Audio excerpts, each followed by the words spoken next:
les papillons. Bienvenue dans une petite partie de mon atelier. Je t'accueille aujourd'hui parce que je te propose un bricolage pour récupérer des vieilles chaussettes. Je ne sais pas si tu as ça à la maison, plein de chaussettes toutes seules qui traînent. Plus elles sont colorées, picotées, rayées, fleuries avec des sundaes aux fraises, peu importe, plus ça va être original. Cette idée-là, en fait, je l'ai eue, ça fait vraiment très longtemps. C'est un petit projet de couture que j'avais fait. En fait, je ne sais pas quel âge que j'avais. Je pense que c'est quelque chose comme 7 ou 8 ans. Donc, interdit de te moquer. Il faut garder en tête que c'est un enfant qui avait aucun cours de couture qui faisait ça d'instinct. C'est un serpent que j'avais fait avec la machine à coudre de ma mère quand même, puis certaines parties à la main avec plein de morceaux de tissu qui restaient parce que ma mère faisait de la couture. Et j'ai 49 ans aujourd'hui et j'ai encore mon serpent. C'est super précieux. Puis, je sais pas avec quoi il est bourré, je pense que c'est du papier. Quand je touche là, ça a l'air d'être toutes sortes d'affaires. Ici, il y a... Et j'avais mis des épingles à linge pour qu'il ouvre sa bouche, puis je viens juste de m'en rendre compte. C'est tellement drôle. J'avais mis des épingles à linge. Donc, j'ai envie de t'en proposer une nouvelle version pour récupérer des vieilles chaussettes parce que j'aime beaucoup la récupération. Je suis convaincue que c'est pas nécessaire d'acheter du matériel pour bricoler. On peut vraiment bien s'amuser avec déjà des choses qu'on a à la maison. Donc, tu vas avoir besoin de vieilles chaussettes autant que tu veux. Plus il y en a, plus ton serpent va être long. Donc, il faut que tu te souviennes que plus il y en a, plus ça va prendre de matériel pour le rembourrer. On va avoir besoin d'une paire de ciseaux. Tu te fais aider au besoin. Fil et aiguille. Moi, ici, là, je vais travailler avec de la grosse laine rouge puis une aiguille à laine. Juste pour que ce soit contrasté puis que tu puisses voir ce que je fais. Si je travaillais avec un petit fil de couture ordinaire, une petite aiguille, tu verrais rien. Mais toi, tu peux travailler avec une petite aiguille de couture et du fil. Tu te fais aider. Ça peut très bien se faire à la machine à coudre aussi si tu as de l'aide ou des capacités pour travailler avec la machine à coudre. Ça se fait vraiment super bien. Des boutons. On ne va pas découdre des boutons après des vêtements qui existent. Et là, ça peut vraiment être n'importe quoi, tes boutons. Moi, ici, j'en ai en étoile, en carré, en triangle, en fleurs, de toutes les couleurs. Des boutons récupérés. Ça va te prendre quelque chose pour rembourrer ton serpent. Ça peut être une bonne idée de récupérer du rembourrage d'un vieux coussin que tu mettrais à la poubelle. Un vieux toutou qui est brisé ou qui est taché, qui irait à la poubelle. L'idée, c'est de rien briser, mais simplement éviter d'envoyer des choses à la poubelle. Et là, ici, je te propose quelque chose que moi, j'aime vraiment beaucoup. Tu sais, moi, je propose des sacs chaud-froid. Cet été, là, quand il y avait des grosses canicules, ça m'a pas mal sauvé la vie. C'est une sorte de sac que tu peux mettre dans le congélateur. Puis si tu fais de la fièvre, si tu as une petite blessure, si tu as vraiment très chaud, ben tu peux le mettre sur ta nuque, là où tu as une blessure, sur ton front, pour te rafraîchir. Ça pourrait être aussi un sac chaud que tu mets dans le micro-ondes. Si tu as un petit nœud musculaire ou si tu as très froid l'hiver puis tu veux mettre ça à tes pieds dans ton lit. Mais attention, à ce moment-là, tu dois t'assurer que le tissu que tu utilises, c'est un tissu de coton ou une fibre naturelle parce que si tu as du polyester ou une fibre qui est issue du pétrole là, dans ce genre-là, c'est pas une bonne idée de le mettre au micro-ondes. C'est un peu comme mettre un vieux plat de plastique, un plat de margarine au micro-ondes. Ça va dégager des choses qu'on veut pas avoir près de nous. Je sais qu'il y a énormément de sacs chaud-froid sur le marché qui sont faits en polyester et je t'annonce que ce n'est pas une bonne nouvelle, c'est pas une bonne idée. Les sacs chaud-froid effet papillon, aussi j'ai une housse pour mettre par-dessus parce que ton sac chaud-froid, tu peux pas le laver. À cause de ce on va regarder ensemble ce qu'on met à l'intérieur. Donc, c'est mieux qu'il y ait une housse dessus, qu'il y ait une autre couverture de tissu par-dessus quand tu le mets sur toi. Parce que si tu le mets sur ton front ou sur ta nuque quand tu fais de la fièvre, c'est à un moment donné, ça fait du bien de le laver. Qu'est-ce qu'on met à l'intérieur d'un sac chaud-froid? Il y en a qui mettent du riz. Ça peut être intéressant, mais ça dépend des chaussettes que tu utilises. Si le tissage de ton tissu est très relâché, que les mailles sont ouvertes, que c'est un bas de laine par exemple, les petits pics, c'est piquant du riz, le riz il risque de passer à travers. Moi, ce que j'utilise, c'est de l'écaille de sarrasin biologique. Ça se trouve super facilement en vrac. C'est quelque chose que tu peux, ça a l'air bien ésotérique, mais ça se trouve vraiment super facilement. Et ça fonctionne très bien, aussi bien pour le chaud que pour le froid. Sinon, une bourrure de laine de polyester. Écoute, tu peux mettre de la mousse de nombril si tu veux dans ton serpent. Tu peux le rembourrer avec n'importe quoi. Toutes des petites restes de tissu, toutes les petites mini retailles là, qu'on ne sait pas quoi faire avec, tu peux les mettre dans ton serpent. Tu peux, peu importe, tu peux le rembourrer avec ce que tu veux. Quand c'est des peluches, moi je suis obligée de rembourrer avec du vrai polyester neuf. Ça prend un permis de rembourrage quand on propose des choses pour vendre. Mais sinon, toi, tu peux vraiment le faire avec n'importe quoi. Moi, je pense que c'était du papier. Selon la texture puis le bruit, là, je pense que c'était du papier que j'avais mis dans mon serpent. Donc, allons-y. Là, les seules chaussettes que j'ai trouvées, parce qu'on vient de faire un gros ménage, c'est des blanches puis des noires. Donc, moi, je vais avoir un serpent Oreo. C'est original, hein? Donc, ce que je vais faire... Ah, j'allais oublier! Je l'ai mise où? Pour faire la langue de ton serpent, ça va te prendre un bout de ruban. Ça peut être un bout de tissu, peu importe, pour faire la langue de ton serpent. Alors, moi, j'en avais fait une et je sais pas où je l'ai mise. Donc, la langue de mon serpent, je vais la faire avec une feutrine.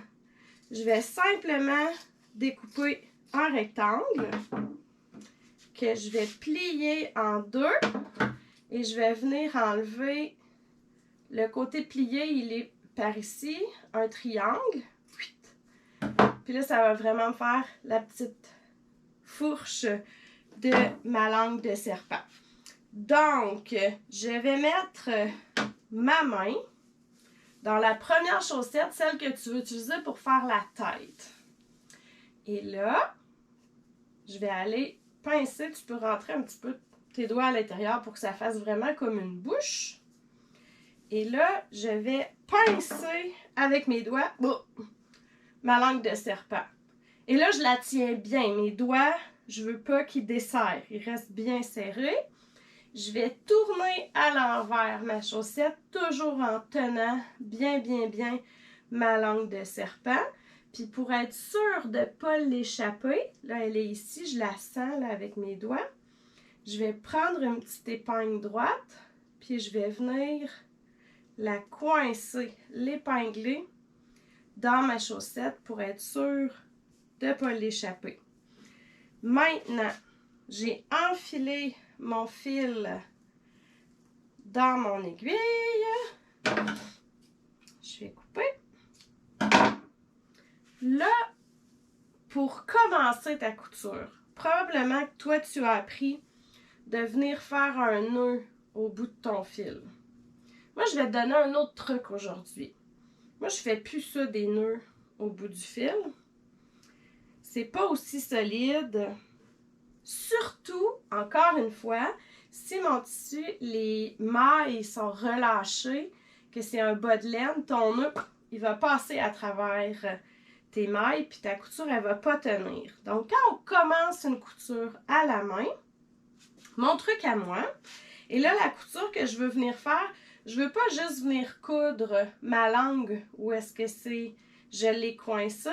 Je veux vraiment faire une ligne droite ici, puis ça va donner un petit peu l'impression d'une bouche à mon serpent. Si tu es capable de coudre à la machine à coudre, tu as juste à venir me faire une belle ligne droite ici et ça va lui faire sa bouche et ça va faire tenir sa langue qui te fasse des belles grimaces.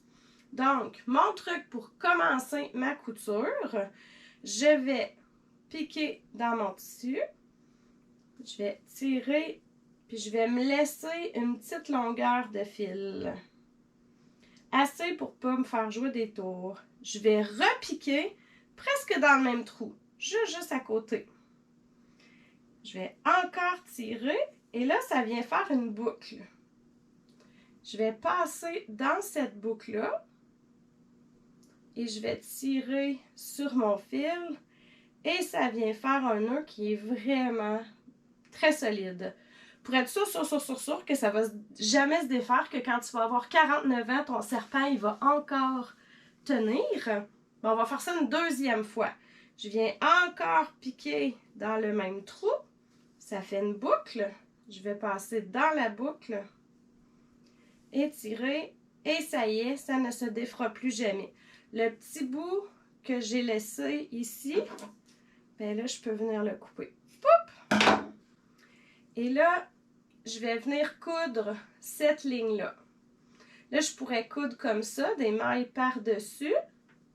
Mais moi, je préfère, je vais venir faire un point plus droit. Donc, je pique dans les deux épaisseurs de mon tissu. Là, je me ramasse derrière. Et je repique pour revenir devant. Et je vais faire ça tout le long de la bouche de mon serpent. Devant, derrière, devant, derrière. Et là, quand j'arrive vis-à-vis la langue de mon serpent, là, je m'assure de bien piquer dedans. Je vais le sentir, là, que je suis dans la feutrine. Ah oui! Ah, ma grosse aiguille à laine, elle aime pas beaucoup la feutrine. Puis là, je vais repasser plus qu'une fois dans la feutrine de la langue de mon serpent pour être sûr que si j'ai un petit comique qui lui tire la langue, qu'il ne va pas rester avec la langue de mon serpent dans les mains. Parce que je suis dans la feutrine, je suis dans la feutrine. Et je continue comme ça, devant, derrière, devant, derrière, devant, derrière. Et là, pour terminer ma couture, je vais faire comme j'ai fait au début pour que ce soit bien solide. Je vais la terminer de la même façon que je l'ai commencé. Donc, je pique, ça fait une boucle, je passe dans la boucle et je tire une autre fois pour être sûr que c'est solide.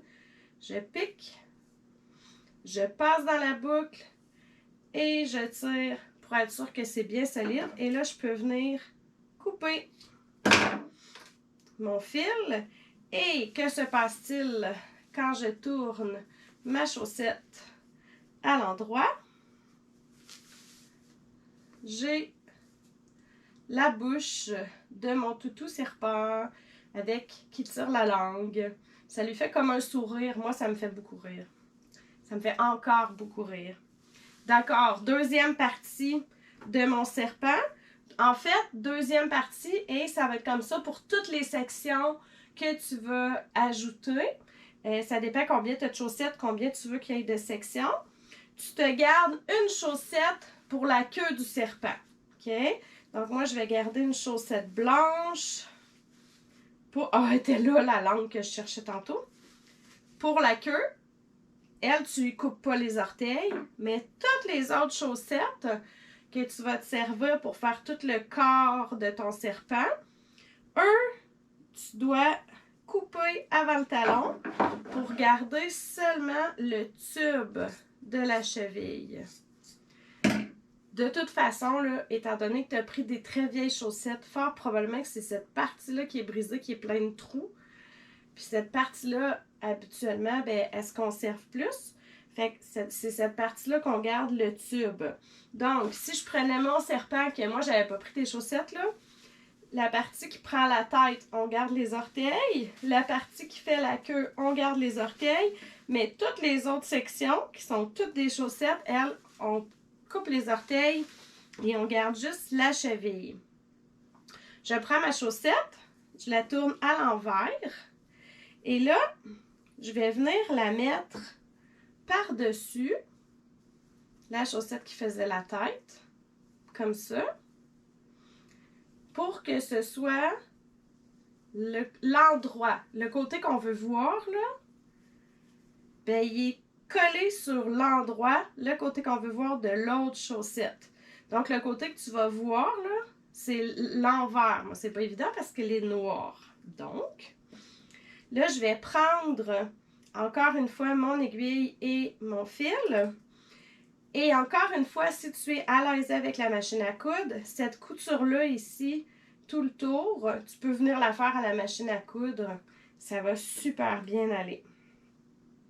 Donc, même chose, je pique, je fais une boucle et je passe dans ma boucle et je pique. Ça va former une boucle et je passe dans ma boucle. Et là, je fais le tour de ma chaussette, devant, derrière. Et de toute façon, pas trop tirer, ça va tout froncer tes chaussettes. Devant, derrière. Et devant. Plus tu vas faire tes points rapprochés, plus tu vas piquer ton aiguille près de l'endroit où tu l'avais sorti la fois d'avant. Plus ta couture va être solide, moins il risque d'avoir des petits trous visibles dans ta couture. Est-ce que je vais avoir assez de fil pour faire le tour? Là, je l'ai pris simple pour être sûr d'avoir assez de fil. Devant, derrière. Devant, derrière. Devant, derrière. Devant, derrière. Et là, pour fermer ma couture, encore le même truc. On pique, ça va faire une boucle. On passe dans la boucle et on tire et on le fait une deuxième fois pour être certain que c'est solide et on tire. Et là, je vais pouvoir déplier et voilà, j'ai deux sections de serpent de cousu ensemble.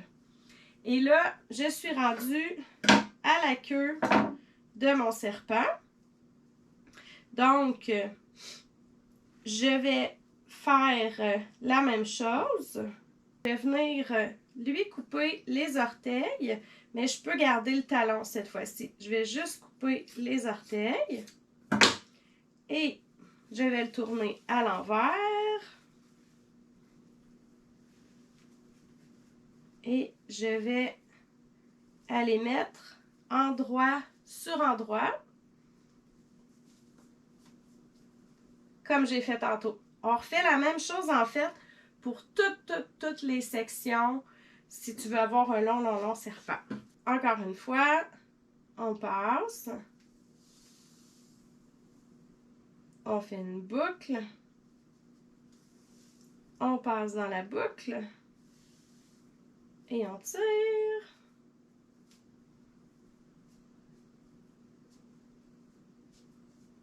Et on le fait une deuxième fois pour que ce soit bien solide. Là, je me suis laissée un petit peu trop long. Et on va faire tout le tour de notre serpent comme tantôt. Devant, derrière, devant, derrière. Là, je triche un petit peu, je fais plus qu'un point à la fois pour aller plus vite. Devant, derrière. Devant, derrière. Devant, derrière. Devant, derrière. Devant, derrière. Devant, derrière. Et Je viens fermer ma couture.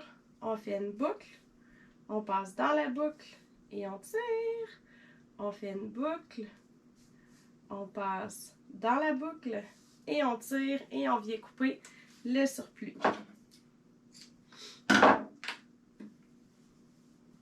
Je déplie et je suis rendue à 3 sections. Maintenant, toi, tu peux en ajouter autant que tu veux. Moi, je vais venir rembourrer mon serpent. Ici, j'ai de la rembourrure de polyester là, comme pour un oreiller ou un toutou. Donc, je vais plier ma chaussette comme quand tu veux mettre tes chaussettes et on va rembourrer notre serpent. On commence par aller porter la bourrure le plus loin possible, vraiment dans la tête de mon serpent. Et on continue comme ça. On va partir au bout, au bout, au bout.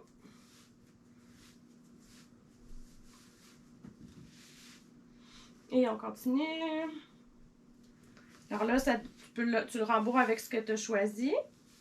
Si tu as choisi de le rembourrer avec, peu importe avec quoi en fait, ce que tu peux ajouter, c'est de la lavande. Des petites fleurs séchées de lavande. Donc, quand tu vas te coucher avec ton serpent, ça va être super apaisant. La petite odeur de lavande. Bon, là, je vais pas lui faire un gros bedon. On va dire que ça fait longtemps qu'il n'a pas mangé de souris, mon serpent. Je vais pas en mettre trop.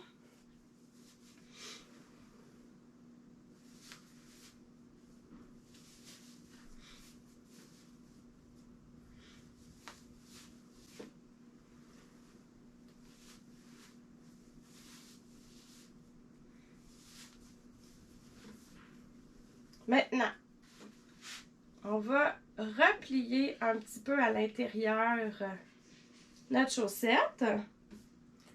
On prend notre aiguille et notre fil. Et ici, même si tu as accès à une machine à coudre ici, je pense que c'est plus intéressant de le faire à la main. Donc, j'ai replié un petit peu à l'intérieur. Je vais commencer ma couture comme on l'a fait jusqu'à maintenant.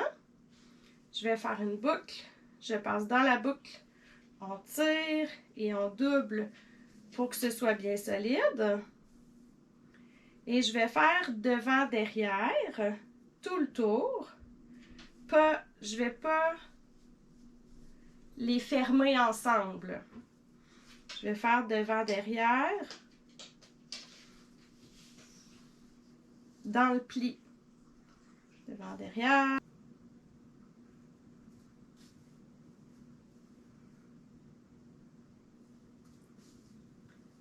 Quand j'ai fini de faire le tour comme ça, je vais venir tirer sur mon fil. Et ça va venir vraiment fermer. Ça fait comme une bouche. Comme ça. Ça va venir fermer la queue de mon serpent. Si tu veux être très drôle, tu pourrais ajouter un grelot. Si tu veux faire un serpent à sonnette, tu pourrais y ajouter un petit grelot dans les faufounes. Et ça ferait un serpent à sonnette. Donc, je vais fermer pour une dernière fois ma couture en faisant la double petite boucle qu'on a vue ensemble. Et couper le reste du fil. Et mon serpent a un beau bout de queue. Maintenant, c'est le temps de s'amuser. Donc, j'ai la tête de mon serpent. Là, on veut venir lui faire des yeux. Bien, il y a plein de façons. Là, ici, là, les seules limites, c'est ton imagination. Donc, je peux venir faire, encore une fois, pour commencer ma couture, je vais faire comme je fais comme depuis tantôt. Si tu avais voulu vraiment bien cacher tes coutures, si tu veux faire des choses un peu plus élaborées pour son visage, il faut le faire avant de commencer à rembourrer et les attacher ensemble, puis aller cacher tes coutures puis tes points derrière à partir de l'intérieur. Donc, je vais faire mon petit nœud, mais là, il va paraître, c'est sûr, comme ça. Et je vais venir choisir un bouton.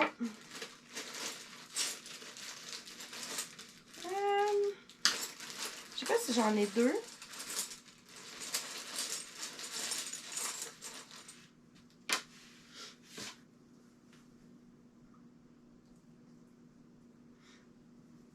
Donc, il va avoir un œil en étoile.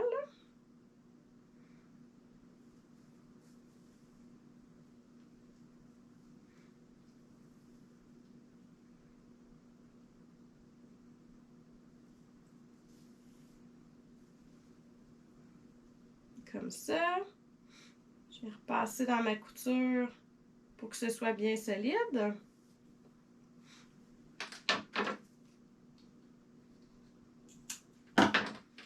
Et je vais lui faire l'autre œil en cœur. Et là, tu peux jouer avec de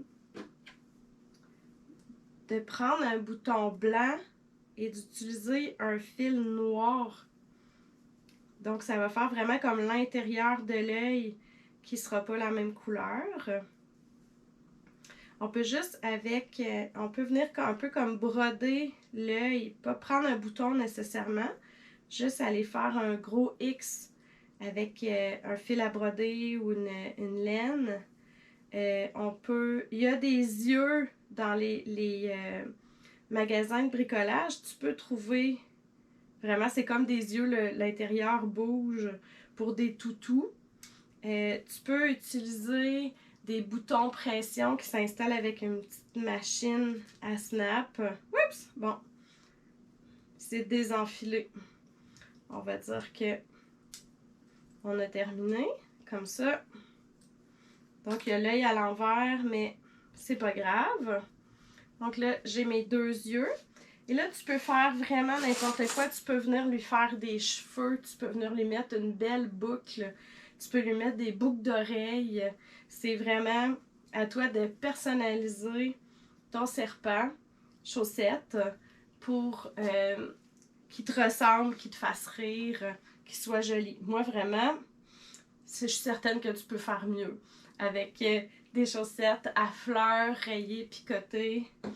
Tu pourrais aussi, si tu veux, par exemple, si tu as un petit pyjama de bébé dont tu n'es pas capable de te séparer, mais que ça ne sert à rien, un pyjama de bébé, ben, prendre les manches ou les jambes, en autant que c'est un tube, et t'en servir pour faire un petit toutou serpent comme ça, pour vraiment garder qu'il serve pour vrai. Et en même temps, ben, ça évite de jeter du textile. J'espère que tu t'es bien amusé. On se revoit une prochaine fois pour un autre bricolage récupération.